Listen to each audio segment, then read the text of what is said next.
Shalom Bapak Ibu para dosen kami dan teman-teman. Hari ini kami akan mempresentasikan hasil diskusi kami dari kelompok obat metformin.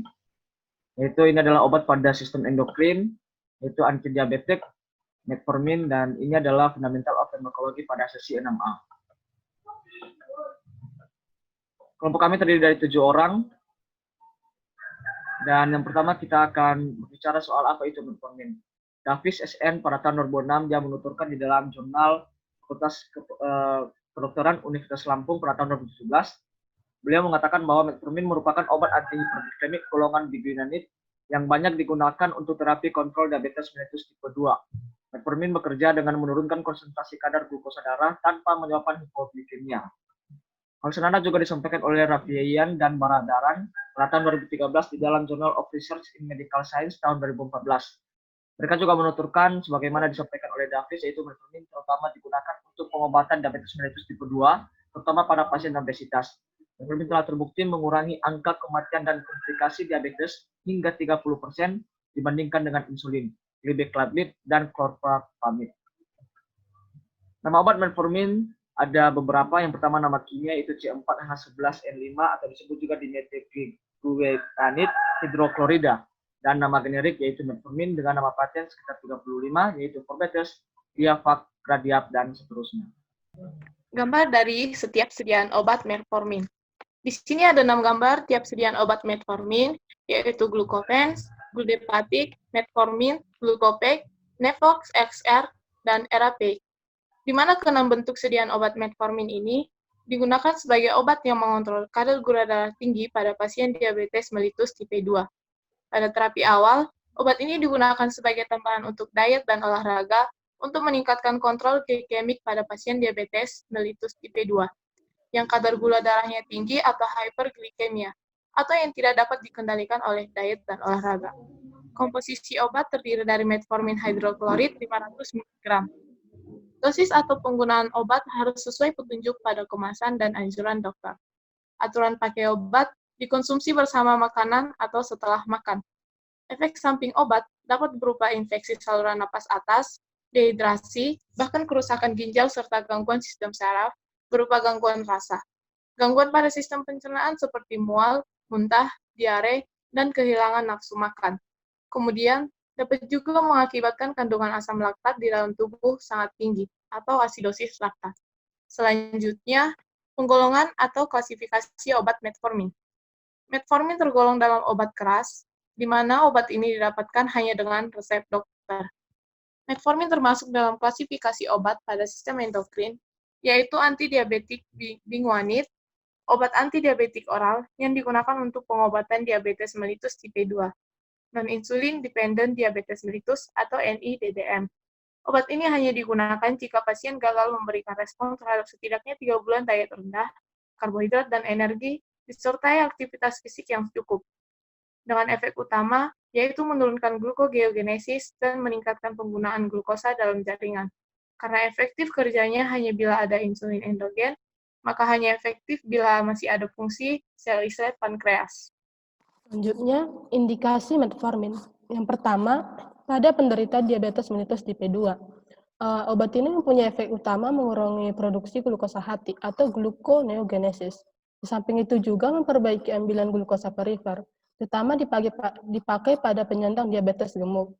Yang kedua, pada penderita PCOS atau Polycystic Ovary Syndrome. Metformin ini merupakan agen merangsang ovulasi efektif. Metformin tidak hanya menormalkan kadar insulin, tetapi menormalkan ovarium, folikular, dan vaskularisasi korpus luteum. Selanjutnya, kontraindikasi. Yang pertama, jangan diberikan pada pasien penderita gangguan ginjal, penyakit gangguan fungsi hati, karena bisa menyebabkan peningkatan risiko asidosis laktat. Yang kedua, jangan diberikan pada pasien yang memiliki riwayat hipersensitif atau alergi obat metformin. Yang ketiga, jangan juga diberikan pada penderita gagal jantung, misalnya anginnya tidak stabil, atau gagal jantung kongestif, karena dapat juga meningkatkan risiko asidosis laktat. Yang keempat, jangan diberikan jika terjadi hipoksia jaringan, misalnya kegagalan pernafasan, dan menderita infark miokardial atau kerusakan otot jantung. Selanjutnya, jangan diberikan pada wanita yang sedang menyusui dan pada pasien yang rutin mengkonsumsi alkohol. Selanjutnya, efek samping metformin. Yang pertama, efek samping yang masih ringan, misalnya sakit perut, anoreksia, mual atau muntah, kembung atau nyeri perut, peningkatan gas di perut, diare, sembelit, penurunan berat badan, dan ruam atau bintik-bintik. Konsumsi obat metformin dalam jangka panjang ternyata dapat mempengaruhi kesehatan penggunanya. Berikut ini jenis efek samping yang lebih serius. Yang pertama itu asidosis laktat atau penumpukan asam laktat dalam tubuh. Karena ginjal memproduksi hasil metabolisme obat metformin, mengakibatkan kerusakan ginjal, menyebabkan peningkatan kadar metformin dalam darah sehingga akan terjadi peningkatan asam laktat. Inilah alasan mengapa metformin ini hanya diresepkan hanya untuk orang yang dengan fungsi ginjal yang sehat. Yang kedua, angiopati luas. Yang ketiga, hipoglikemia. Hipoglikemia ini di mana kadar gula darah itu lebih rendah dari biasanya. Ini sangat berisiko menimbulkan bahaya bagi kesehatan kita. Keempat, kekurangan vitamin B12. Kekurangan vitamin B12 ini menyebabkan risiko kesehatan yang cukup berarti, karena vitamin ini penting untuk menjalankan fungsi DNA, produksi sel darah merah, dan fungsi biokimia lain di dalam tubuh. Farmakologi, farmakodinamik, dan farmakokinetik metformin. Metformin merupakan zat antihiperglikemik yang memperbaiki toleransi glukosa pada pasien diabetes tipe kedua. Metformin merupakan antidiabetes oral yang termasuk pada golongan bingwanit. Metformin tercatat memiliki efikasi baik dalam mengontrol glukosa darah pasien diabetes mellitus. Mekanisme kerja metformin menurunkan kadar gula darah dan tidak meningkatkan sekresi insulin.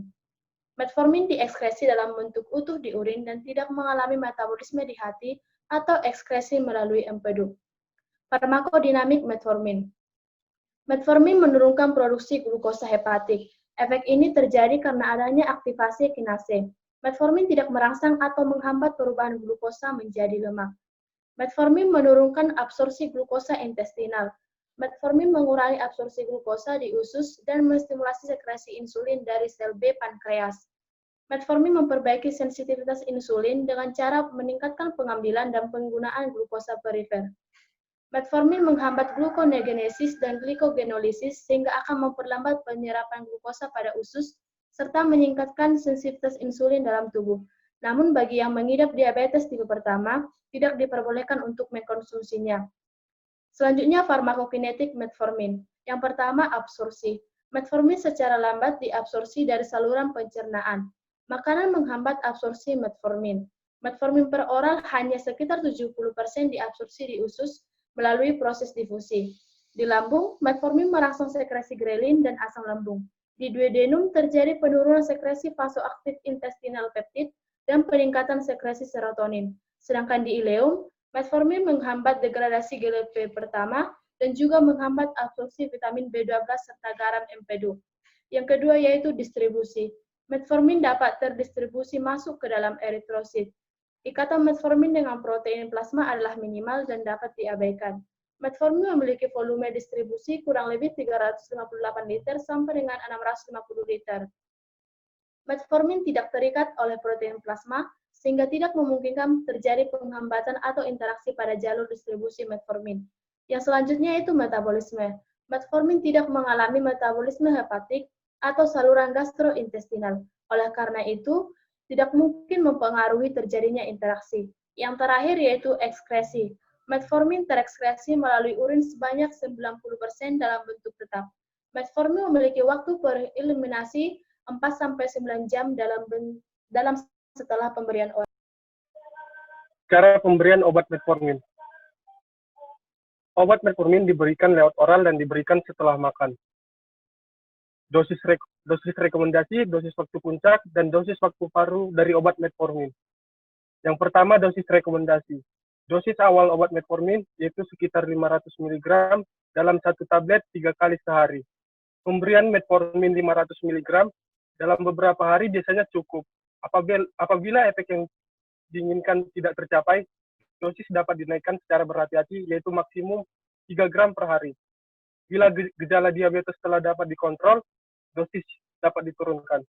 Untuk sediaan ekstra, itu diberikan 1 tablet per hari. Dosis waktu puncak. Sediaan reguler, dosis waktu puncaknya itu sekitar 2-2,5 jam, sedangkan sediaan ekstra waktu puncaknya sekitar 4 sampai 8 jam. Yang terakhir, dosis waktu paru eliminasi. Dosis waktu paru eliminasi itu sekitar 2 sampai dengan 6 jam.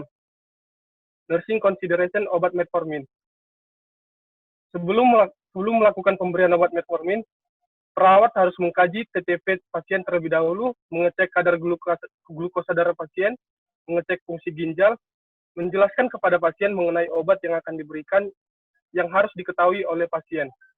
Perawat harus mengetahui bahwa makanan dapat menurunkan kecepatan absorpsi metformin.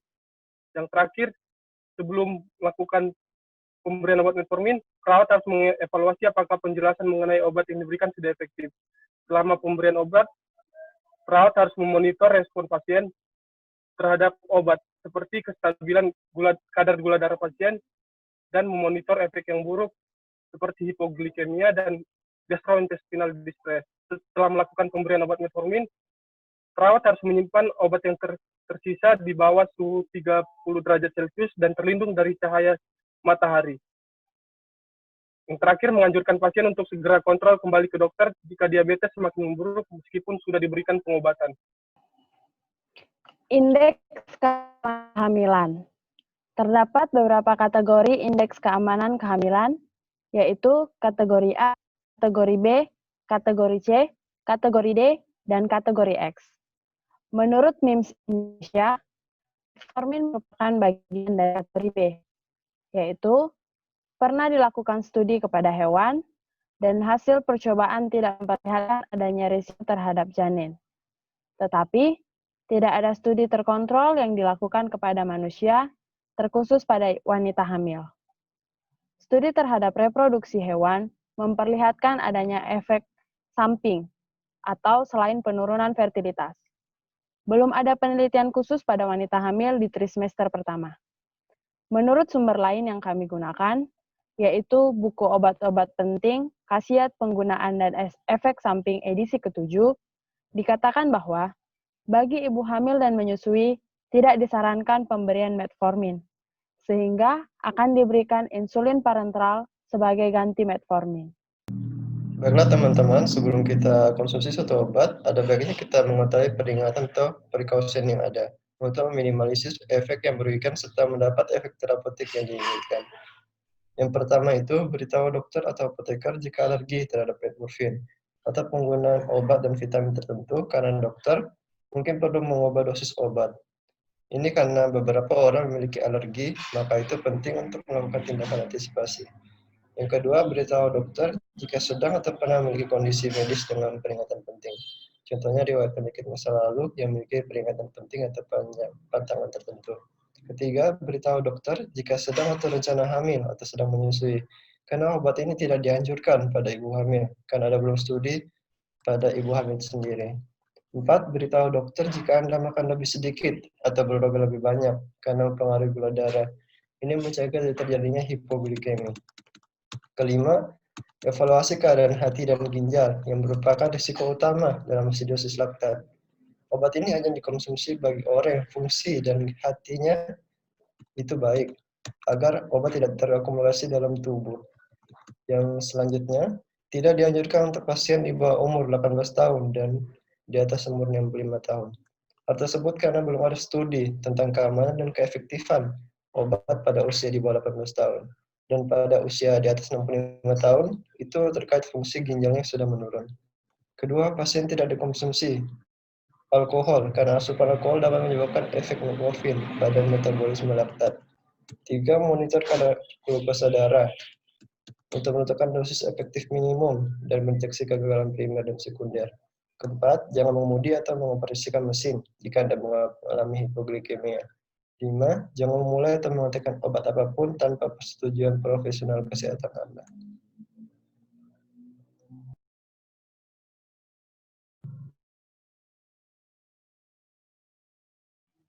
Demikian yang bisa kami jelaskan Bapak Ibu dan seluruh teman-teman. Inilah referensi yang kami gunakan. Semoga dapat menjadi pembelajaran bagi kita semua.